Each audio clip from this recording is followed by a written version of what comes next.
Hello, this is Karola Sakotnik speaking now. And yeah, for our Leadership Transformation Summit that is approaching next week, August 28th, 2020, from 2 to 6 p.m. Central European Summertime, I just invited one of our speakers to give me a short interview so I can share with you who is going to address you and what they're talking about. Today, it's Mr. Burkhard Müller. He is a captain at high seas, and he's a crisis expert. If you want to know more about him, you find more on krisenfachmann.de.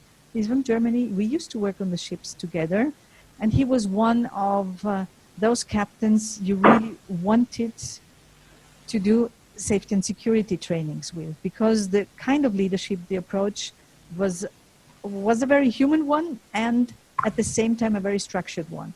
So Burkhard, please tell us who you are, tell us your secrets, where do you live, and also how do you deal with the pandemic? Well, good afternoon, Karola. And yeah, first of all, thanks for inviting me to this conference. And I'm really proud to share what I've learned at sea and over the last years in my professional history, what I've done in training, in creating safety procedures and to implement them on board ships, really to make ships a safe place to live, a safe place to cruise.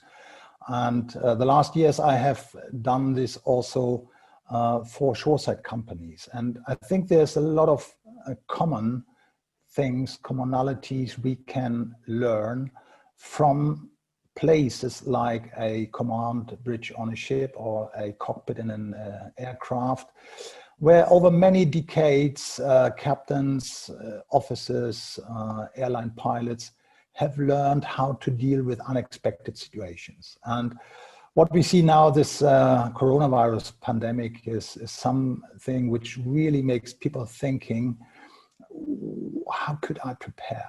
How can I prepare better myself, my company, my family to this kind of situations? And this is something I have done actually the whole professional life. I'm an active master mariner and I'm still working at sea, but I'm also working as self-employed consultant for various companies on shoreside to share my experiences, what we have done in the past, what I've done in the past, to really make things practicable, make them understandable, and take away the fear, take away the stress if you are exposed to situations which you have never done before. And then that's my key topic I'm working for many years. Just for my person, I forgot to say, yeah, my name is Burkhard Müller. I'm 60 years old. As I said, I'm an active master mariner. I live in the beautiful city of Rostock, which is at the Baltic coast, a very hot place at the moment. Today it has rained, but yeah, we are living here, we are happy. And again, I'm happy to be invited to this online conference. Thank you. Well, you were talking about emotions. I mean, this is, yeah, the whole conference is, the whole summit is about human versus digital, and the humans, we as humans, we have to deal with something which is our biggest talent, and our society sometimes pushes a little bit away, which is emotions. And you named fear as one of the, I would say, the strongest emotions we can have. And sometimes we are like the victims of our fear. And if you're in crisis, of course, there's fear because you don't know how to survive, if you're going to survive. And I can just imagine, like, you talking with crisis. Yeah, I'm talking with stage fear, stage fright when I'm doing that. Yeah. How do you deal with this fear? What is your reaction to that? What is your prevention measurements?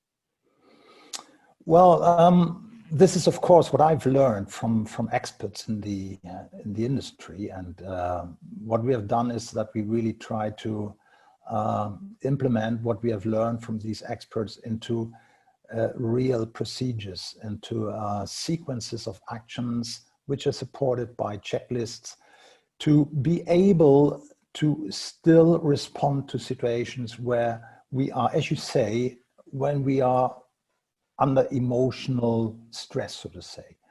In certain situations, when fear kicks in, we lose our full cognitive capabilities, and yeah, simply said, we get a frozen brain and we can't help ourselves.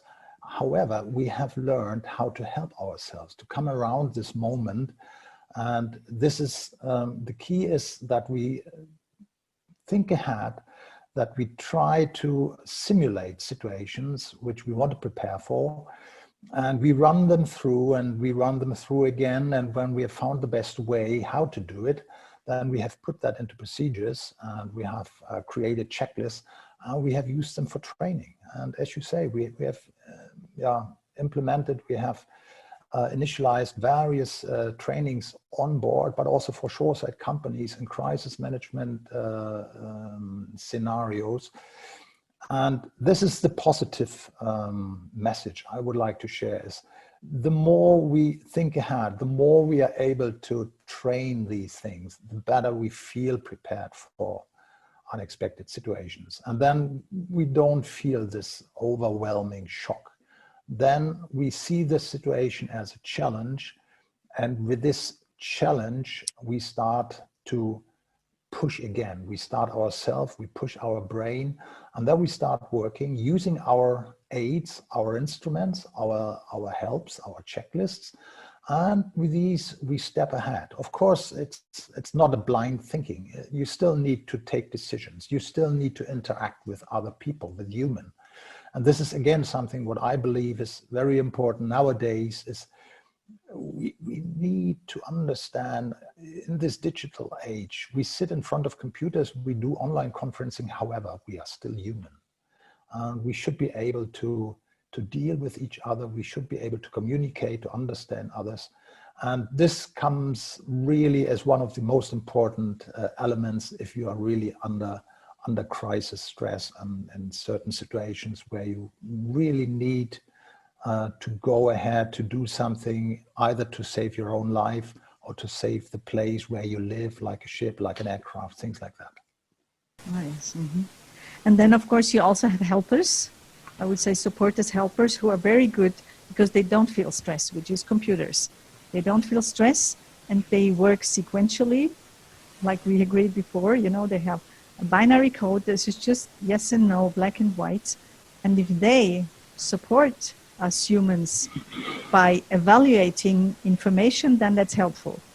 But we can't rely on them, right? I mean, Absolutely. We can rely on the information they provide for us, but we are the ones who have to evaluate the information they provide for us. So for us, it's important to stay open-minded with an open creativity and to combine this information.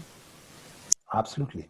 I think this is the big advantage of computers is that they are fantastically fast. They do this sequential actions in a speed which is unbelievable. It's barely to imagine what computers are able to provide in terms of computing power. But the basic is they are doing sequential action. And in certain situations, we as a human, we are also limited to do sequential actions. And yeah, these are the moments where we can consider what from our own view, from our own understanding, we can implement into computers where we get the help, the analysis, data analyzed and displayed, which we can use. However, at the end, it's us. It's us as a human to use all this fantastic technology to help us to take clever decisions when they are needed. I always plead to put those two talents together because our talent is not a sequential working. We have moments where we work like that, but our talent is to be complex, to be ambivalent, to be creative, but supported by sequential data information. Yeah. So if we can combine those, then we have exactly what we're talking about next week, human and digital, how we can use these resources for a future in a world that's worth living. So see you next week. If you don't have your ticket yet, go and book it, please. You will find the connection right here where I post these videos, and we are looking forward to seeing you. See you next week. Bye.